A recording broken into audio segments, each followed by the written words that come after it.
കേരള പ്രദേശ് മഹിളാ കോൺഗ്രസ് സംസ്ഥാന president advocate Jebi Mather MP നയിക്കുന്ന മഹിളാ സാഹസ് കേരള യാത്രയ്ക്ക് മങ്കിടി ജംഗ്ഷനിൽ സ്വീകരണം നൽകി. മഹിളാ കോൺഗ്രസ് മണ്ഡലം പ്രസിഡന്റ് ഷൈല പ്രകാശൻ അധ്യക്ഷത വഹിച്ചു. യൂത്ത് കോൺഗ്രസ് സംസ്ഥാന vice president advocate O J Janeesh ഉദ്ഘാടനം ചെയ്തു.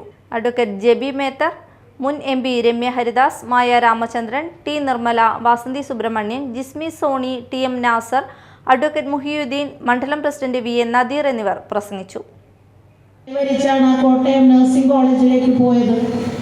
അവിടെ SFIയുടെ കാപാലികന്മാർ ഈ പൊന്നു മകന്റെ ദേഹം ആസകലം കോമ്പസ് കൊണ്ട് കീറി മുറിച്ച് ആ മുറിവിലേക്ക് ലോഷൻ ഒഴിച്ച് ആ വേദന കൊണ്ട് പുളയുന്നത് വീഡിയോയിൽ ചിത്രീകരിച്ച് ആസ്വദിക്കുന്ന SFIക്കാരുള്ള ക്യാമ്പസുകളിലേക്ക് എങ്ങനെയാണ് നമ്മുടെ മക്കളെ പറഞ്ഞയക്കുന്നത്?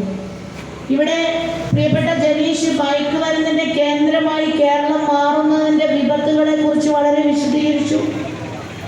സ്വന്തം ഉമ്മയെ വെട്ടിക്കൊലപ്പെടുത്തിക്കൊണ്ട് എന്നെ ജനിപ്പിച്ചതിനുള്ള സമ്മാനമാണെന്ന് പറയുന്ന മകനുള്ള നാടായി കേരളം മാറുമ്പോൾ നട്ടപ്പാതിരാത്രിക്ക് മകളുടെ കൈ പിടിച്ച് വീട്ടിൽ നിന്നും ഇറങ്ങേണ്ട ഒരു ഭാര്യയുടെ അവസ്ഥ നമ്മൾ അന്വേഷിക്കുമ്പോൾ മനസ്സിലാവുന്നത് ഭർത്താവ് മയക്കുമരുന്നിന് അടിമയായിക്കൊണ്ട് ക്രൂരപീഡനം സഹിക്കാൻ വയ്യാത്ത സാഹചര്യം.